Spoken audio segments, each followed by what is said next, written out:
কত সুন্দর ছিল তাই না তখনের দিনগুলো। যখন ছোট ছিলাম তখন ভাবতাম কখন যে বড় হব, আর এখন বড় হয়ে ভাবি ওই ছোট ছিলাম যখন তখনই ভালো ছিলাম। যখন স্কুলে যেতাম তখন ভাবতাম কখন যে ছুটির ঘন্টাটা পড়বে আর ছুটে বাড়ি যাব। আর এখন ভাবি সেই ছুটির ঘন্টাটা যদি আরো একটু দেরি করে পড়তো তাহলে কিছুটা সময় আরো কাটাতে পারতাম স্কুলে। ছোটবেলায় অন্ধকার ঘরে থাকতে ভীষণ ভয় পেতাম, আর এখন সেই অন্ধকার ঘরে থাকতেই সব থেকে বেশি ভালোবাসি।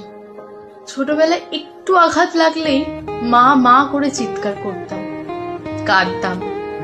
কিন্তু এখন বড় থেকে বড় আঘাত লাগলেও কাউকে জানতেই দিই না। দিন শেষে একটা দীর্ঘ নিঃশ্বাস ফেলে ভাবি কেন যে বড় হলাম।